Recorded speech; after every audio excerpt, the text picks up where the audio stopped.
Ayayin sali. 93104.7 FM Radyo Sagada Matutyan Manragsaka. Ayayin sali dumay.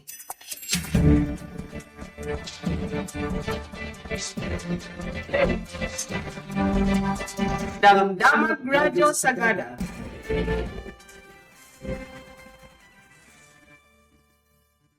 Di Radyo Sagada kung umuna titangatan ng mga idanon kadagiti damdamag.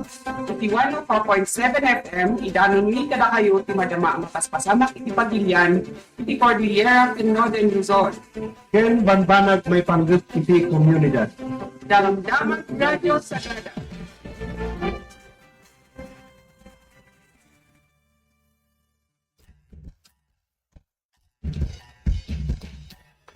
Naimbag manangag sa papapagayam gagayam, din manumanan iti oras iti panakaibingay dagiti sumagmamano adamdamag manipod lokal, national, ken regional. Dagiti ulo dagiti damdamag lokal, lalaki api musay kalpasan iti napaltugan iti Abra.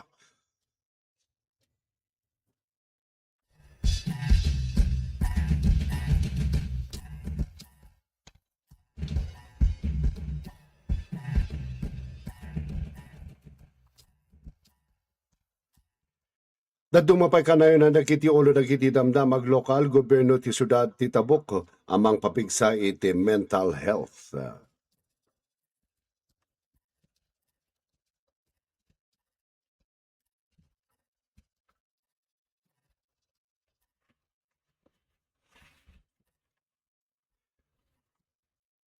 Iti dadumapay a ulo dagiti damdamag, Mayor Magalong hempa sigurado na iti dagos a panagtignay ti lokal a gobyerno kadagiti reklamo ti Omili.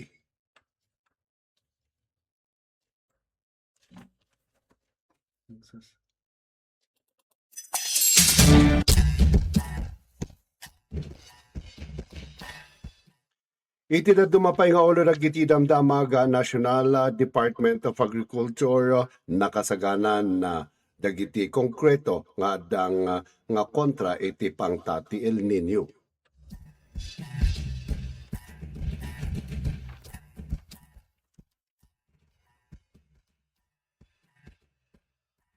Alokasyon ti cash gift kadagiti senior citizens na ipasigurado ti Philippine Statistics Authority.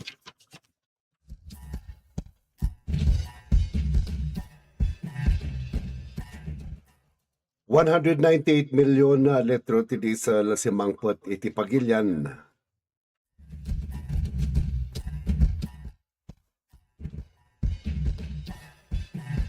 Iti na dumapay nga ulo dagiti damdamag United Arab Emirates with the UAE in Macatan iti Organization of the Petroleum Exporting Countries ti OPEC wenno OPEC.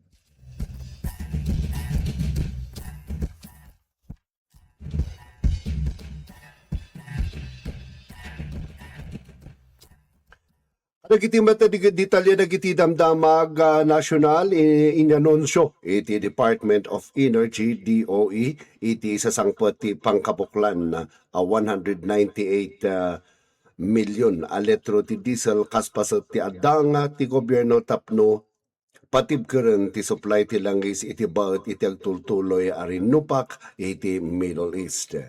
Sigun iti Department of Energy ti maudi shipment anang kompleto iti upat a kargamento iti babaen iti Executive Order number 110 nga empowered ni Presidente Ferdinand Marcos Jr.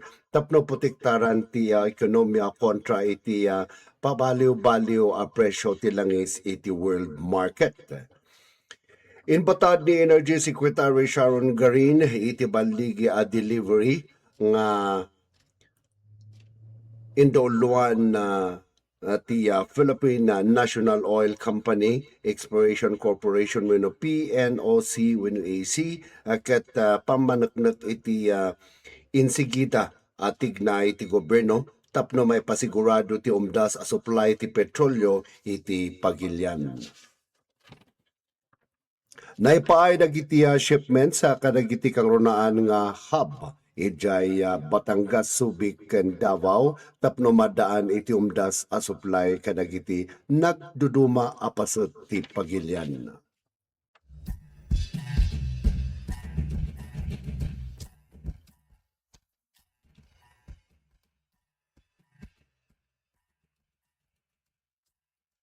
Iti na dumapay detalye dagiti damdamag nasyonal alokasyon ay naingat iti addang ngar aramidon iti Philippine Statistic Authority iti panagtingiting iti birth records kadagiti senior citizen iti Pagilian tapno masigurado adagiti umno a benepisaryo ti pakaitdan ti tulong pinansyal ti gobyerno.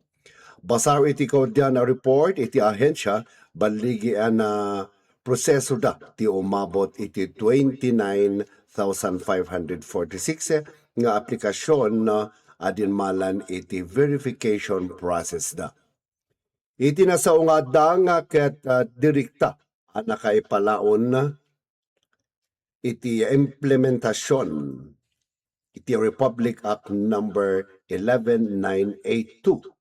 May salintag ang mga bilbilin ang mga paay iti cash gift kadag iti Pilipino ng agtawon iti 80, 85, 90, ken 95. Imputang ni Philippine Statistic Authority under the Secretary ken National Statistician as Civil Registrar General Claire Dines Mapa agayam iti adda apag pag-ingatan iti panag-verify tapno maliklikan ti anyaman nga irregularidad wenno anomalya iti panaypaay iti pondo ken masigurado alihitimo dagiti nakalista iti programa.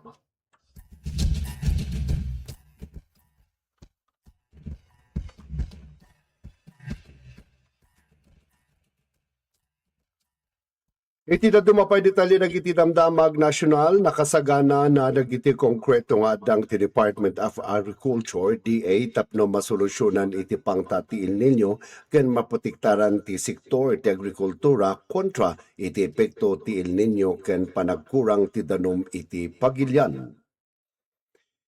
Iti press briefing iti Malacanang nga inbatad ni Presidential Communications Office PCO Under Secretary Ken Palas Press Officer Claire Castro asaanan abaro iti Pagilian ti pangtatiil ninyo isot gapuna nasapa iti panagtigna iti gobyerno tapno malagayan iti epekto wenno maywanan ti epekto na kakadagiti mannalon ken iti supply ti taraon. Sigon kini Castro, binilinan ti ahensya ti National Irrigation Administration na iya nga establisharan dagiti lugar a mabalin a maapektaran iti panagkurang iti danom. Karaman dagiti sakupan ti kangrunaan nga irrigation irrigation system kas iti magatdam kenda dumapay a napateg a pag-alan iti danom iti Pagilian. Iti babaon iti Upper Pampanga River Integrated Irrigation System wenno UPRI mangipaay iti irrigation kadagiti mannalon.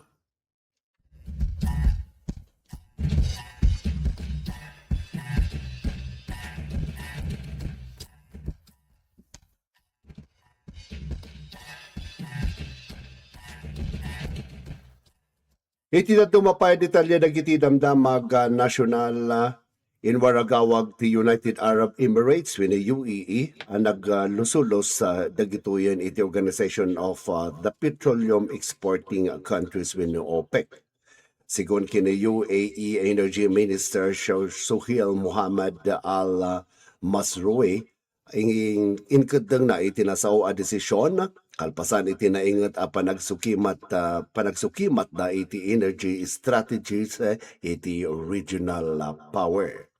Inayon na tinasao nga energy minister asaan da mapagpasaritaan tinasao nga isyo iti anyaman a Pagilian. Inwalawagawag mata tinasao nga opisyal panggedeng da kat may sa policy decision. no sa dino naaramid kalpasan iti na naannad apan ang kita kadag iti agdamaken masakbayan pagalagadan mainaig iti level ti production.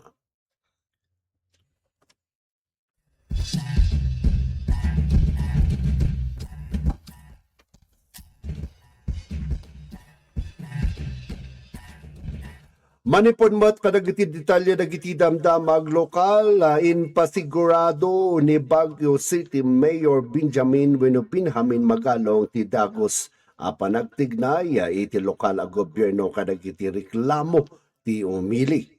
Sigun kenkwana napartak iti panagtignay iti lokal a gobyerno kadagiti isyu nga ipadpadanon iti nagduduma a communication channels iti syudad. Kinunana dago sa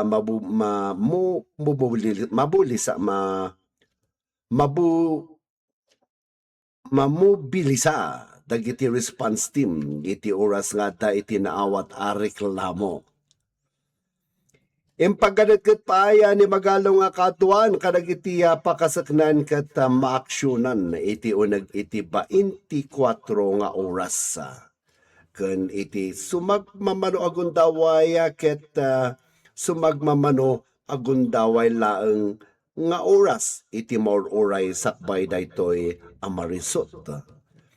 Inbingay pa tinasao nga opisyal personal na nga in-monitor ti agarup 62 at chat groups no sa dino real time. May pakaamo kadagiti report ken reklamo. Agtutuloy mat agoy guyuguyan na iti syudad ti Baguio. Iti publiko adagos nga irag-report kadagiti pakasaknan na nang ronano may papan iti kinatalged ken kinadalos tapno dagos a maaksyonan.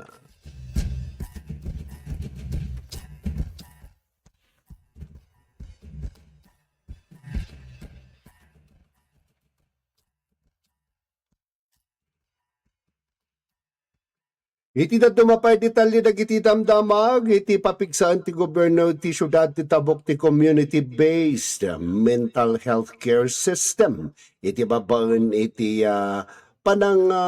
panakapalawa ti serbisyo ken panagsanay kadagiti responders panang pasayat iti panakagunod iti suporta.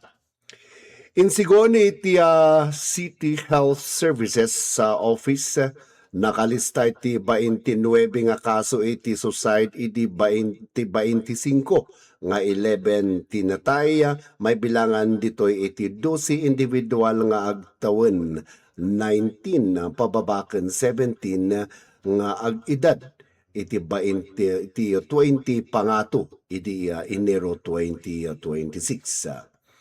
5 nga dagos iti nailista insigon kini Mental Health Coordinator Hilda Adong.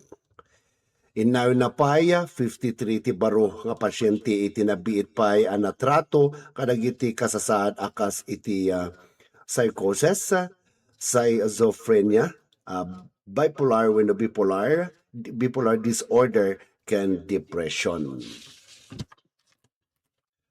Tapno mapapigsa ti Dagos nga sungbat na duma-duma a sektor iti masanay kas mental health first aiders. Agraman dagiti health workers, pulis, manursuro ken iti panakabagiti simbaan. Iti sidong ti City Ordinance number 12 search ti 2025. May tandudo wenno maitan tandudo iti adda a komprehensibo sistema iti panang taripato iti salon at ti panunot wenno isip anay pa maysa iti pananglapud panangagas ken rehabilitasyon. May paragtay ti publiko nga agkid daw iti tulong ken makitinulong iti panangitan dudo iti mental wellness ti komunidad.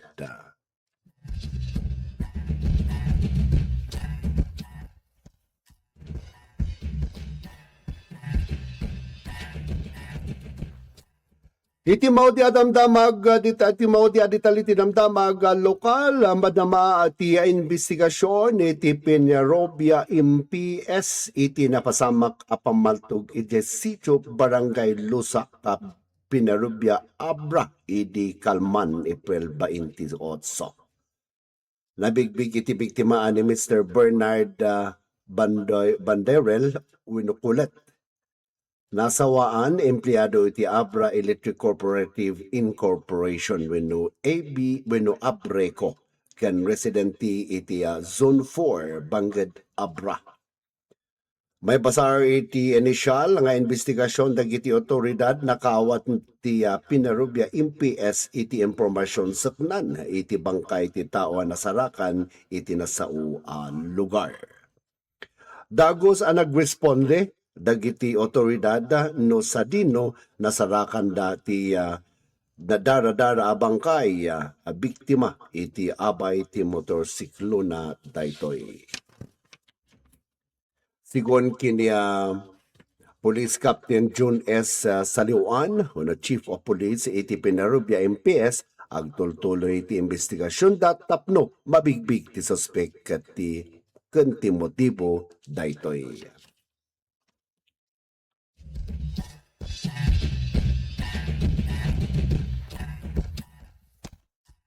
Naimbaglatangal daw kada kayo aming gagayang kakabsat dayta iti sumagmano ani binga damdamag itatangal daw iti Huwebes April 29, 2026 tinang ipadanong kadagiti damdamag awan sa bali ani Manong Rafi gagayam ken kakabsat iti oras tayon no alas 7:24.